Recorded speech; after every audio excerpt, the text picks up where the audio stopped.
ಬಾಲಿವುಡ್ನಲ್ಲಿ ದೊಡ್ಡ ದೊಡ್ಡ ಸಿನಿಮಾಗಳು ರಿಲೀಸ್ ಆಗ್ತಾ ಇದೆ ಅಂತ ಸಿನಿಮಾಗಳ ನಿರ್ಮಾಪಕರಿಗೆ ಖುಷಿಯಾಗುವಂತ ಹಾಗೂ ಪ್ರೇಕ್ಷಕರಿಗೆ ನಿರಾಸೆ ಆಗುವಂತ ಒಂದು ಆದೇಶ ಹೊರಗೆ ಬಿದ್ದಿದೆ.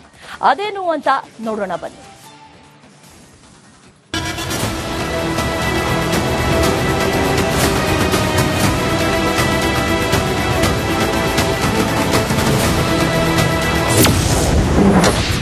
ಸಿನಿಮಾ ಟಿಕೆಟ್ಗೆ 200 ರೂಪಾಯಿ ದರ ನಿಗದಿ.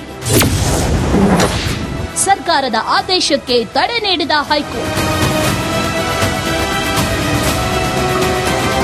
ಸಿದ್ದರಾಮಯ್ಯ ಸರ್ಕಾರ ರಾಜ್ಯದ ಎಲ್ಲಾ ಚಿತ್ರಮಂದಿರಗಳಲ್ಲೂ ಒಂದು ಟಿಕೆಟ್ನ ಬೆಲೆ 200 ರೂಪಾಯಿಗೆ ನಿಗದಿಪಡಿಸಿತ್ತು. ಆದರೆ ಆ ಆದೇಶಕ್ಕೆ ಹೈಕೋರ್ಟ್ ತಡೆ ನೀಡಿದೆ.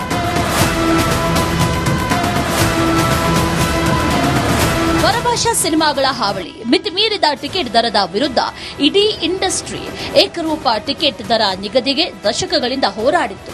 10 ಬಾರಿ ಈ ವಿಚಾರವಾಗಿ ಚರ್ಚೆ, ವಾದ, ಪ್ರತಿವಾದ ನಡೆದಿತ್ತು. ಇದನ್ನು ಗಂಭೀರವಾಗಿ ಪರಿಗಣಿಸಿದ್ದ ರಾಜ್ಯ ಸರ್ಕಾರ ಏಕರೂಪದ ಟಿಕೆಟ್ ದರ ನಿಗದಿ ಮಾಡಿತ್ತು. ಏಕರೂಪ ದರ ನಿಗದಿಗೂ ವಿರೋಧ ವ್ಯಕ್ತವಾಗಿತ್ತು. ಬಿಗ್ ಬಜೆಟ್ ಸಿನಿಮಾಗಳಿಗೆ ತೊಂದರೆ ಆಗಲಿದೆ ಅನ್ನುವಂತ ಚರ್ಚೆ ಶುರುವಾಯಿತು. ಕೊನೆಗೆ ಸರ್ಕಾರದ ನಿರ್ಧಾರವನ್ನು ಪ್ರಶ್ನಿಸಿ ಹೈಕೋರ್ಟ್ಗೆ ಅರ್ಜಿ ಸಲ್ಲಿಕೆ ಆಗಿತ್ತು. ವಿಚಾರಣೆ ನಡೆಸಿದ್ದ ಹೈಕೋರ್ಟ್ನ ನ್ಯಾಯಮೂರ್ತಿ ರವಿ ಹೊಸಮನಿ ನೇತೃತ್ವದ ಪೀಠವು ಸರ್ಕಾರದ ಆದೇಶಕ್ಕೆ ತಡೆ ನೀಡಿದೆ. ಜೊತೆಗೆ ವಿಚಾರಣೆಯನ್ನ ಮುಂದೂಡಿಕೆ ಮಾಡಿದೆ. ದೊಡ್ಡ ಸಿನಿಮಾಗೆ ನಷ್ಟ. ಸ್ಯಾಂಡಲ್ವುಡ್ನಲ್ಲೀಗ ಬ್ಯಾಕ್ ಟು ಬ್ಯಾಕ್ ದೊಡ್ಡ ಬಜೆಟ್ ಸಿನಿಮಾಗಳು ನಿರ್ಮಾಣ ಆಗ್ತಾ ಇದೆ. ಇಡೀ ದೇಶವೇ ಸ್ಯಾಂಡಲ್ವುಡ್ ಕಡೆ ನೋಡುವಂತಹ ಹೈ ಬಜೆಟ್, ಹೈ ಕ್ವಾಲಿಟಿ ಸಿನಿಮಾಗಳು ನಿರ್ಮಾಣ ಆಗ್ತಾ ಇದೆ. ಈ ಪಟ್ಟಿಯಲ್ಲಿ Kantara chapter 1, Toxic, KD, 45, the Devil, Mark ಹೀಗೆ ಸಾಲು ಸಾಲು ಸಿನಿಮಾಗಳಿವೆ. ಈ ಚಿತ್ರಗಳಿಗೆ ಕೋಟ್ಯಾಂತರ ರೂಪಾಯಿ ಬಂಡವಾಳ ಹೂಡಲಾಗಿದ್ದು, ಈಗ ಏಕರೂಪದ ಬೆಲೆ ನಿಗದಿಯಿಂದ ನಿರ್ಮಾಪಕರಿಗೆ ನಷ್ಟವಾಗುವ ಭಯ ಇತ್ತು. ಇದಕ್ಕೆ ನಾನಾ ಕಾರಣಗಳೂ ಇವೆ. ಮೊದಲೇ ಕನ್ನಡ ಚಿತ್ರಗಳಿಗೆ ಪ್ರೇಕ್ಷಕರ ಕೊರತೆ ಕಾಡ್ತಾ ಇದೆ. ಮತ್ತೊಂದೆಡೆ ವ್ಯಾವಹಾರಿಕ ಹಿನ್ನೆಲೆಯಲ್ಲಿ ನೋಡೋದಾದ್ರೆ ಬಂಡವಾಳ ರಿಕವರ್ ಮಾಡೋದೇ ದೊಡ್ಡ ತಲೆನೋವಾಗಿದೆ. ಒಂದೆಡೆ ಸ್ಯಾಟಲೈಟ್ ರೈಟ್ಸ್ ಖರೀದಿಸೋದು ಕಮ್ಮಿ ಆಗ್ತಾ ಇದ್ರೆ, ಮತ್ತೊಂದೆಡೆ OTT ವೇದಿಕೆಗಳು ಕನ್ನಡ ಸಿನಿಮಾಗಳಂದ್ರೆ ದೂರ ಹೋಗ್ತಾ ಇದೆ. ಹೀಗಾಗಿ ಥಿಯೇಟರ್ನಿಂದ ಕಲೆಕ್ಟ್ ಮಾಡಿದ ಹಣವನ್ನೇ ನಿರ್ಮಾಪಕರು ನಂಬಿದ್ದಾರೆ. ಹೈಕೋರ್ಟ್ ಆದೇಶದಿಂದ ನಿರ್ಮಾಪಕರಿಗೇನೋ ಲಾಭ ಆಗಲಿದೆ. ಆದರೆ ಜನರ ಜೇಬಿಗೆ ಕತ್ತರಿ ಬೀಳೋದಂತೂ ಸತ್ಯ.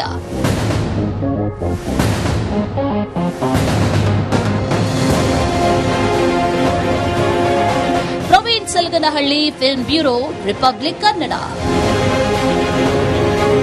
ಬಾಲಿವುಡ್ನಲ್ಲಿ ದೊಡ್ಡ ದೊಡ್ಡ ಸಿನಿಮಾಗಳು ರಿಲೀಸ್ ಆಗ್ತಾ ಇದೆ ಅಂತ ಸಿನಿಮಾಗಳ ನಿರ್ಮಾಪಕರಿಗೆ ಖುಷಿಯಾಗುವಂತ ಹಾಗೂ ಪ್ರೇಕ್ಷಕರಿಗೆ ನಿರಾಸೆ ಆಗುವಂತ ಒಂದು ಆದೇಶ ಹೊರಗೆ ಬಿದ್ದಿದೆ. ಅದೇನು ಅಂತ ನೋಡೋಣ ಬನ್ನಿ.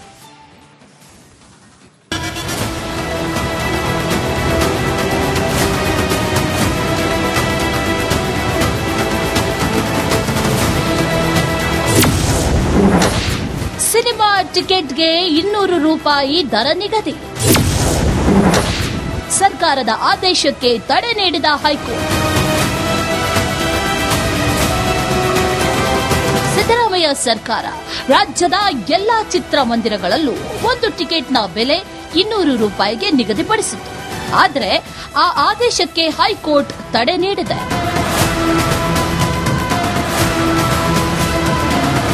ಪರಭಾಷಾ ಸಿನಿಮಾಗಳ ಹಾವಳಿ, ಮಿತಿಮೀರಿದ ಟಿಕೆಟ್ ದರದ ವಿರುದ್ಧ ಇಡೀ ಇಂಡಸ್ಟ್ರಿ ಏಕರೂಪ ಟಿಕೆಟ್ ದರ ನಿಗದಿಗೆ ದಶಕಗಳಿಂದ ಹೋರಾಡಿತ್ತು. 10 ಬಾರಿ ಈ ವಿಚಾರವಾಗಿ ಚರ್ಚೆ, ವಾದ, ಪ್ರತಿವಾದ ನಡೆದಿತ್ತು. ಇದನ್ನು ಗಂಭೀರವಾಗಿ ಪರಿಗಣಿಸಿದ್ದ ರಾಜ್ಯ ಸರ್ಕಾರ ಏಕರೂಪದ ಟಿಕೆಟ್ ದರ ನಿಗದಿ ಮಾಡಿತ್ತು. ಏಕರೂಪ ದರ ನಿಗದಿಗೂ ವಿರೋಧ ವ್ಯಕ್ತವಾಗಿತ್ತು. ಬಿಗ್ ಬಜೆಟ್ ಸಿನಿಮಾಗಳಿಗೆ ತೊಂದರೆ ಆಗಲಿದೆ ಅನ್ನುವಂತ ಚರ್ಚೆ ಶುರುವಾಯಿತು. ಕೊನೆಗೆ ಸರ್ಕಾರದ ನಿರ್ಧಾರವನ್ನು ಪ್ರಶ್ನಿಸಿ ಹೈಕೋರ್ಟ್ಗೆ ಅರ್ಜಿ ಸಲ್ಲಿಕೆ ಆಗಿತ್ತು. ವಿಚಾರಣೆ ನಡೆಸಿದ್ದ ಹೈಕೋರ್ಟ್ನ ನ್ಯಾಯಮೂರ್ತಿ ರವಿ ಹೊಸಮನಿ ನೇತೃತ್ವದ ಪೀಠವು ಸರ್ಕಾರದ ಆದೇಶಕ್ಕೆ ತಡೆ ನೀಡಿದೆ. ಜೊತೆಗೆ ವಿಚಾರಣೆಯನ್ನ ಮುಂದೂಡಿಕೆ ಮಾಡಿದೆ. ದೊಡ್ಡ ಸಿನಿಮಾಗೆ ನಷ್ಟ. ಸ್ಯಾಂಡಲ್ವುಡ್ನಲ್ಲೀಗ ಬ್ಯಾಕ್ ಟು ಬ್ಯಾಕ್ ದೊಡ್ಡ ಬಜೆಟ್ ಸಿನಿಮಾಗಳು ನಿರ್ಮಾಣ ಆಗ್ತಾ ಇದೆ. ಇಡೀ ದೇಶವೇ ಸ್ಯಾಂಡಲ್ವುಡ್ ಕಡೆ ನೋಡುವಂತಹ ಹೈ ಬಜೆಟ್, ಹೈ ಕ್ವಾಲಿಟಿ ಸಿನಿಮಾಗಳು ನಿರ್ಮಾಣ ಆಗ್ತಾ ಇದೆ. ಈ ಪಟ್ಟಿಯಲ್ಲಿ Kantara chapter 1, Toxic, KD, 45, the Devil, Mark ಹೀಗೆ ಸಾಲು ಸಾಲು ಸಿನಿಮಾಗಳಿವೆ. ಈ ಚಿತ್ರಗಳಿಗೆ ಕೋಟ್ಯಾಂತರ ರೂಪಾಯಿ ಬಂಡವಾಳ ಹೂಡಲಾಗಿದ್ದು, ಈಗ ಏಕರೂಪದ ಬೆಲೆ ನಿಗದಿಯಿಂದ ನಿರ್ಮಾಪಕರಿಗೆ ನಷ್ಟವಾಗುವ ಭಯ ಇತ್ತು. ಇದಕ್ಕೆ ನಾನಾ ಕಾರಣಗಳೂ ಇವೆ. ಮೊದಲೇ ಕನ್ನಡ ಚಿತ್ರಗಳಿಗೆ ಪ್ರೇಕ್ಷಕರ ಕೊರತೆ ಕಾಡ್ತಾ ಇದೆ. ಮತ್ತೊಂದೆಡೆ ವ್ಯಾವಹಾರಿಕ ಹಿನ್ನೆಲೆಯಲ್ಲಿ ನೋಡೋದಾದ್ರೆ ಬಂಡವಾಳ ರಿಕವರ್ ಮಾಡೋದೇ ದೊಡ್ಡ ತಲೆನೋವಾಗಿದೆ. ಒಂದೆಡೆ ಸ್ಯಾಟಲೈಟ್ ರೈಟ್ಸ್ ಖರೀದಿಸೋದು ಕಮ್ಮಿ ಆಗ್ತಾ ಇದ್ರೆ, ಮತ್ತೊಂದೆಡೆ OTT ವೇದಿಕೆಗಳು ಕನ್ನಡ ಸಿನಿಮಾಗಳಂದ್ರೆ ದೂರ ಹೋಗ್ತಾ ಇದೆ. ಹೀಗಾಗಿ ಥಿಯೇಟರ್ನಿಂದ ಕಲೆಕ್ಟ್ ಮಾಡಿದ ಹಣವನ್ನೇ ನಿರ್ಮಾಪಕರು ನಂಬಿದ್ದಾರೆ. ಹೈಕೋರ್ಟ್ ಆದೇಶದಿಂದ ನಿರ್ಮಾಪಕರಿಗೇನೋ ಲಾಭ ಆಗಲಿದೆ, ಆದರೆ ಜನರ ಜೇಬಿಗೆ ಕತ್ತರಿ ಬೀಳೋದಂತೂ ಸತ್ಯ.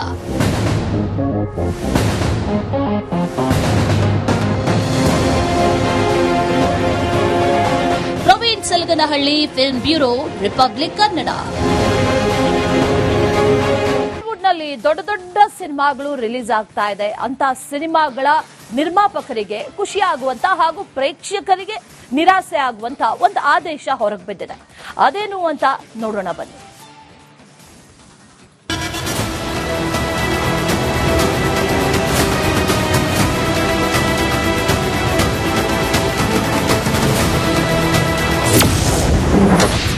ಸಿನಿಮಾ ಟಿಕೆಟ್ಗೆ 200 ರೂಪಾಯಿ ದರ ನಿಗದಿ.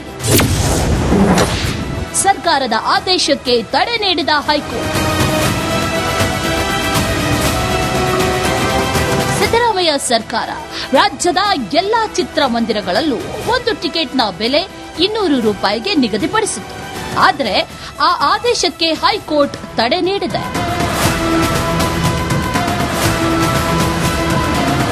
ಪರಭಾಷಾ ಸಿನಿಮಾಗಳ ಹಾವಳಿ, ಮಿತಿ ಮೀರಿದ ಟಿಕೆಟ್ ದರದ ವಿರುದ್ಧ ಇಡೀ ಇಂಡಸ್ಟ್ರಿ ಏಕರೂಪ ಟಿಕೆಟ್ ದರ ನಿಗದಿಗೆ ದಶಕಗಳಿಂದ ಹೋರಾಡಿತ್ತು.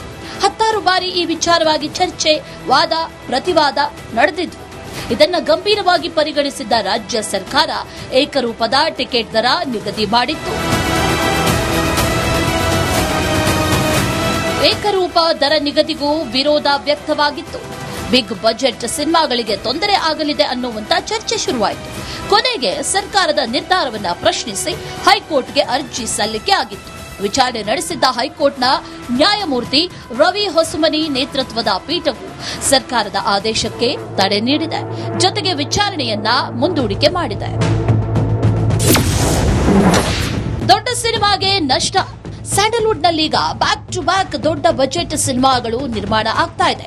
ಇಡೀ ದೇಶವೇ ಸ್ಯಾಂಡಲ್ವುಡ್ ಕಡೆ ನೋಡುವಂತಹ ಹೈ ಬಜೆಟ್, ಹೈ ಕ್ವಾಲಿಟಿ ಸಿನಿಮಾಗಳು ನಿರ್ಮಾಣ ಆಗ್ತಾ ಇದೆ. ಈ ಪಟ್ಟಿಯಲ್ಲಿ Kantara chapter 1, Toxic, KD, 45, the Devil, Mark ಹೀಗೆ ಸಾಲು ಸಾಲು ಸಿನಿಮಾಗಳಿವೆ. ಈ ಚಿತ್ರಗಳಿಗೆ ಕೋಟ್ಯಾಂತರ ರೂಪಾಯಿ ಬಂಡವಾಳ ಹೂಡಲಾಗಿದ್ದು, ಈಗ ಏಕರೂಪದ ಬೆಲೆ ನಿಗದಿಯಿಂದ ನಿರ್ಮಾಪಕರಿಗೆ ನಷ್ಟವಾಗುವ ಭಯ ಇತ್ತು. ಇದಕ್ಕೆ ನಾನಾ ಕಾರಣಗಳೂ ಇವೆ. ಮೊದಲೇ ಕನ್ನಡ ಚಿತ್ರಗಳಿಗೆ ಪ್ರೇಕ್ಷಕರ ಕೊರತೆ ಕಾಡ್ತಾ ಇದೆ. ಮತ್ತೊಂದೆಡೆ ವ್ಯಾವಹಾರಿಕ ಹಿನ್ನೆಲೆಯಲ್ಲಿ ನೋಡೋದಾದ್ರೆ ಬಂಡವಾಳ ರಿಕವರ್ ಮಾಡೋದೇ ದೊಡ್ಡ ತಲೆನೋವಾಗಿದೆ. ಒಂದೆಡೆ ಸ್ಯಾಟಲೈಟ್ ರೈಟ್ಸ್ ಖರೀದಿಸೋದು ಕಮ್ಮಿ ಆಗ್ತಾ ಇದ್ರೆ, ಮತ್ತೊಂದೆಡೆ OTT ವೇದಿಕೆಗಳು ಕನ್ನಡ ಸಿನಿಮಾಗಳಂದ್ರೆ ದೂರ ಹೋಗ್ತಾ ಇದೆ. ಹೀಗಾಗಿ ಥಿಯೇಟರ್ನಿಂದ ಕಲೆಕ್ಟ್ ಮಾಡಿದ ಹಣವನ್ನೇ ನಿರ್ಮಾಪಕರು ನಂಬಿದ್ದಾರೆ. ಹೈಕೋರ್ಟ್ ಆದೇಶದಿಂದ ನಿರ್ಮಾಪಕರಿಗೇನೋ ಲಾಭ ಆಗಲಿದೆ, ಆದರೆ ಜನರ ಜೇಬಿಗೆ ಕತ್ತರಿ ಬೀಳೋದಂತೂ ಸತ್ಯ.